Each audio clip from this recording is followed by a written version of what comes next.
Edith Eaton, better known by her pen name, Susan Fair, was born in Macclesfield, Cheshire, England, to Edward Eaton, a British merchant, and Grace Lotus Blossom Trefusis, the adopted Chinese daughter of English missionaries.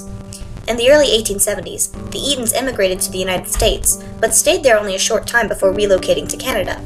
With 14 children, the Eatons were greatly impoverished, but it was not her bohemian lifestyle which caused many of the problems of Eaton's youth, but her ethnicity. During the California gold rush of the mid-1800s, there was a massive influx of Chinese immigrants seeking work along the American West Coast. These immigrants made up the majority of the labor force constructing the Central Pacific Railroad, yet many North Americans came to resent these so-called Chinamen. They occupied jobs rightfully belonging to Westerners and introduced foreign cultural concepts. As a result, they were set as the scapegoats for nearly every problem afflicting North American society. The rising xenophobic anti-Chinese sentiment led to a passing of several racially targeted pieces of legislation. The Chinese Exclusion Act of 1880 suspended almost all Chinese immigration into the United States. Alien land laws prevented Asian immigrants from owning land in the U.S., and the Dominion Parliament of Canada required a head tax of $500 plus an upfront fee of $200 cash on any Chinese who wished to enter the nation. This was the environment which Edith Eaton and her family immigrated into. She experienced it herself in Montreal, where people looked at her and her siblings as one would gaze upon strange animals in a menagerie, and the children would seldom leave the house without being armed for conflict. So high was anti-Chinese sentiment that Edith's younger sister Winifred, a successful writer in her own right, assumed the pen name Onoto Watana and pretended to be of Japanese descent. But rather than deny her heritage like her sister, Edith decided to embrace her mother's people. She adopted the pen name Suisun Far, meaning water fragrant or narcissus flower, and wrote largely about Chinese American lives and perspectives. Of course, Eaton was not the first to write about Chinese and Chinese American characters. In her article, A Reversal of American Concepts of Other-ness in the Fiction of Suisun Far, Annette White Parks addresses what it is about Eaton's writing in particular that gives the subject matter new depth and perspective. She quotes Mary Dearborn stating that the traditional role of the ethnic woman writer is to stress sameness rather than differences, explain a subordinate group to a dominant group, and ultimately bridge cultures. Basically, writers were to make the foreign cultures or outside groups seem acceptable or even complementary to the native cultural standard or inside group, and if foreign characters could not be whitewashed, then they were cast as antagonists. Dark-skinned, non-European characters were often dehumanized, silenced, and set apart as the cultural other. The white man's burden, a prolific sentiment at the time, cast foreign cultures as primitive, inferior, and in desperate need of westernization. Chinese Americans were viewed as hostile invaders of American soil, so yellow peril stereotypes permeated the age in which Eaton wrote.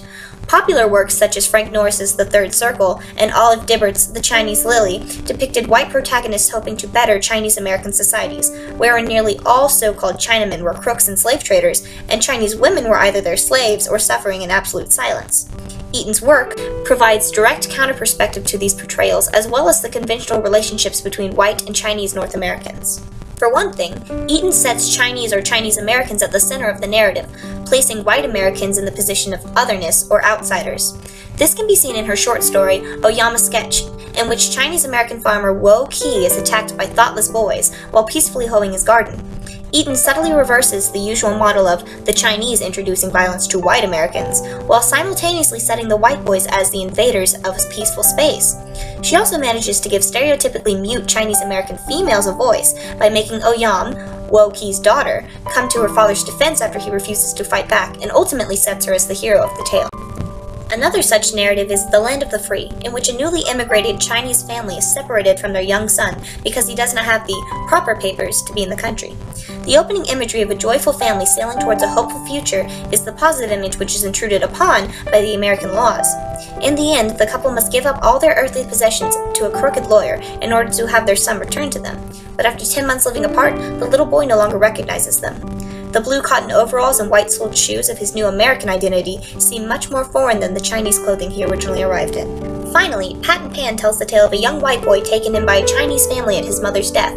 The boy, Pat, and his adopted sister, Pan, form a sweet opening scene, her tiny face hidden upon his bosom and his white upturned chin resting upon her black, rosetted head.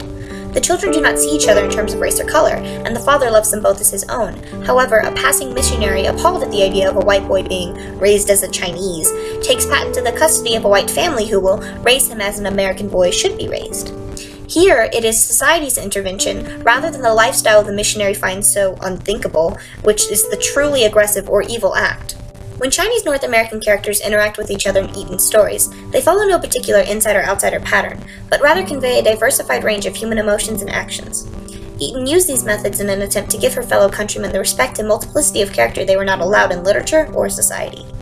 Her characters are not all perfect. They are human.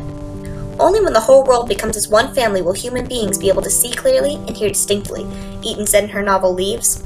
Her writing seeks to dramatize human diversity and illuminate social hypocrisy. Sui's and Farr's stories are not so much interested in bridging cultures as in challenging the whole root of racism.